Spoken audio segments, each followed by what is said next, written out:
The East Asian War.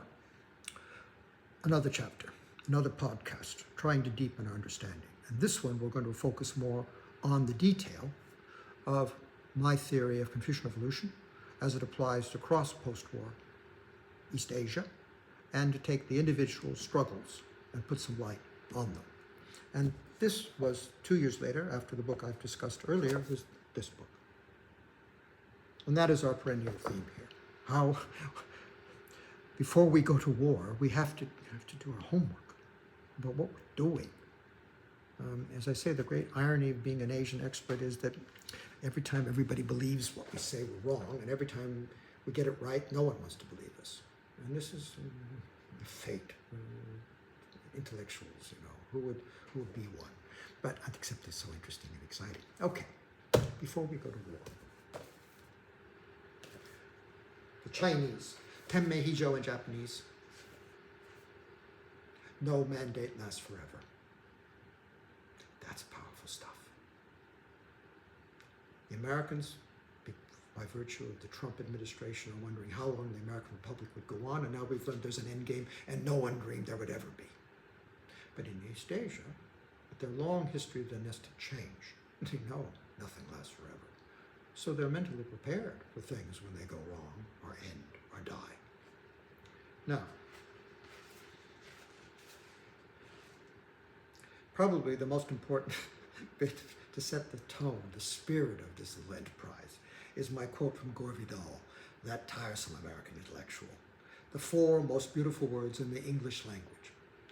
I told you so. Onward. Now, to make this vivid, this business of going to war with China, or North Korea, the point I tried to drive home here is because nothing lasts forever, and wars are won but also lost. I tried to drive home a point that had been made earlier about Japanese power once they had defeated Imperial Russia. And thoughtful Americans began to ask, what would it be like if the Japanese arrived on the Pacific coast? Alaska, for example, as they did in 1942. So, earlier discussions focused on how to defend San Francisco. The very interesting notion that San Francisco proper would be occupied, and how would you bombard it from Oakland? Now, when I move this to a southern context, if you know anything about Los Angeles and its relationship to the desert hinterland, one of the difficult, interesting problems is if you can control the sea, you can hold Los Angeles against all comers, because it's so difficult to do a land attack on Los Angeles from the desert side. You see, all of a sudden, your whole view. Every time I drive to Los Angeles and drive over those hills, I think, if the Japanese had arrived here and held Los Angeles and been able to hold the control of the sea, Los Angeles would have been theirs for a long time, because it's so difficult to do otherwise. And this points out the whole point of that Utah, Arizona desert, New Mexico, all the way back to Denver, Albuquerque, or further afield, Chicago, for that matter. Change your notion of what you feel about being the United States. The obvious question in terms of white America, a very interesting question arises. I thought I knew the answer, and I believe I still know the answer, what would happen with those large Asian American minorities in San Francisco and Los Angeles should the Chinese have occupied. To whom would they be loyal to? And this is a very, very interesting question. Again, hardly ever posed, but in the age of Nick Fuentes, becomes interesting indeed, very interesting indeed. So, where are we? So I began there. So, imagine Mongol horses sleeking their thirst in Echo Park, in the lake in Echo Park in Los Angeles. Okay, now.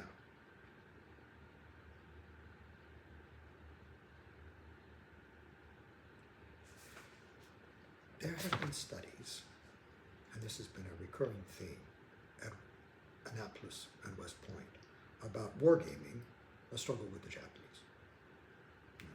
Setting out the pieces on a board or a computer and saying how it will go. And a number of these outcomes are not agreeable. An American defeat at the hands of the Chinese Navy is one of them.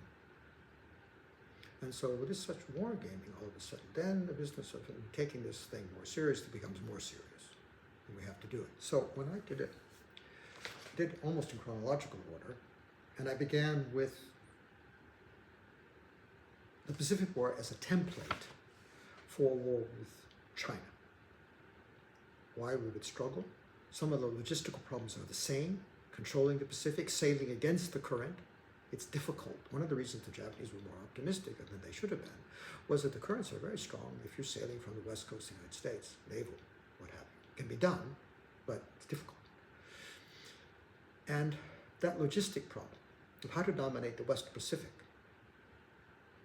in any attempt to put boots on the ground, as I said, on China, depends on all of this sort of thing. So, Chinese-Japanese cooperation. How long would Taiwan hold out against the Chinese assault? What would Vietnam do? And the Australian question, all these things arise. Russia. So given all this, you can replay the tapes and think, we're going to do it again. And which invited the question about the Chinese temptation to take out Pearl Harbor again, to make the American effort that much more difficult. To occupy the Hawaiian Islands would do a tremendous damage logistically to being our ability to supply the Western Pacific. Our bases in Japan or what have you, Korea. I mean, my goodness, what would happen with Korea? All of a sudden, if we were engaged in a full-scale defense of South Korea against North Korean advance. You can see the complexities elaborate, and they need thinking about, and they are being thought about. I don't think they're being discussed with the public as much as they should be, but more and more they will be. So there was that. The Pacific War is a template for war with China. Again, a whole different way. My colleagues talking about pacifism out the window. Now, the Chinese Civil War. And this again is interesting sort of thing. For example, just to make everybody irritated, the Chinese Civil War was an outcome, a follow-up of the Japanese invasion of China, an attempt by the Japanese, by Tokyo, to impose a pro-Japanese regime on China by ousting the Republic of China's government and replacing it with a pro-Japanese government. Note, the Japanese did not intend to occupy China. It was not possible in the practical sense. You needed a pro-Chinese, a pro-Japanese Chinese government to do the work.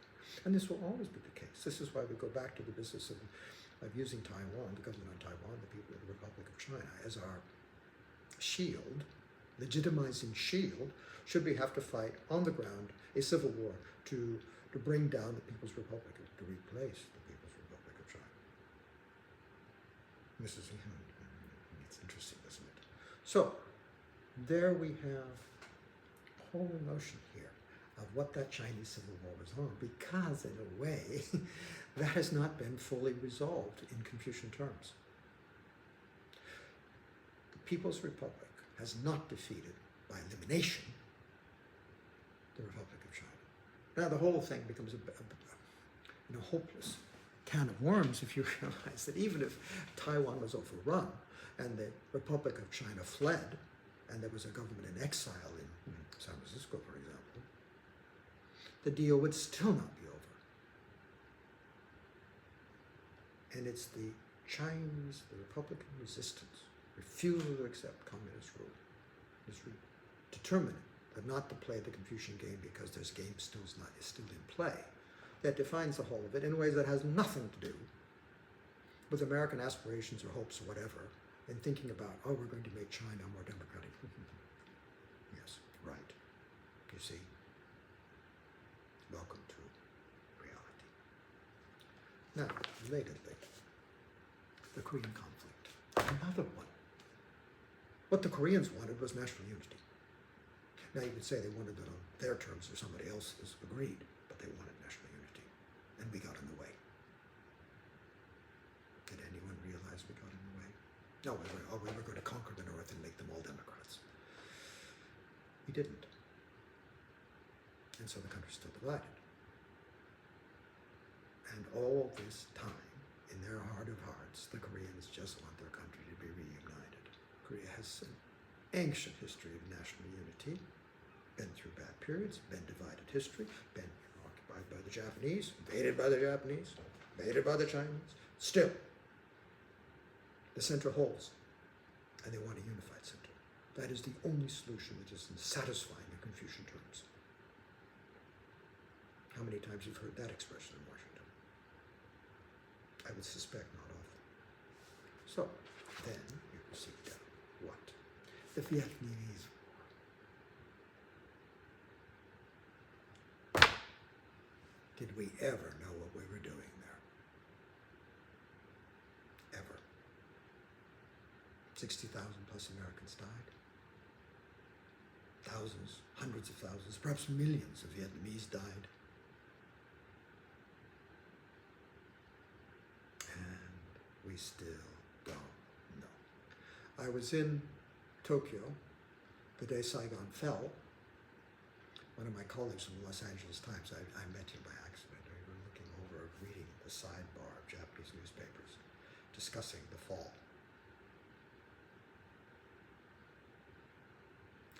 Yes, that was a hard day to be in Japan. The whole region ever so gently trembled because American power had faltered decisively. We could not defend South Vietnam. Or if we could have, it would have been at such a high price. I mean, as soon as the Chinese, the communist forces, the nation, the communist state arrived on the borders of Vietnam, then our ability to do anything was so limited. If we had submitted, attempted to militarily occupy North Vietnam, the Chinese would have intervened. We would have had another Korea. If we used nuclear weapons, to what end? We could leave the North devastated without victory. And what would have been the Soviet response? Oh, you see, this question. These strategic questions with no answers.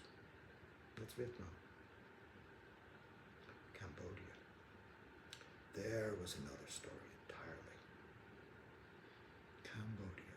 More bombs, more American bombs fell on Cambodia than all the ordnance of the Second World War combined, including the atomic bombs of Hiroshima and Nagasaki. That small country absorbed that much punishment. To expect the hope that something ugly, destructive, genocidal would not arise from such bombardment was an illusion. And Khmer Rouge, whatever they were before, by the time they had withered this onslaught and managed to defeat the Lone Nol government and capture Phnom Penh to their absolute delight 2 weeks before Saigon fell. We got there first. And then, the killing fields. And again, if you sit down and look at the history of the killing fields, it's not quite what we thought, nor what we think, or what we've concluded. It was more nuanced, more significant. There was other things going on that fit into this Confucian picture that are rarely acknowledged, if ever. The killing fields had moments of unique, unexplained illumination. But other than that, it was a complete mishmash of misunderstandings of what was happening, in my view. But that's another story. So you've got these wars, these implausibly oriental wars that we have not understood well enough yet. Now we're proposing to go on another one.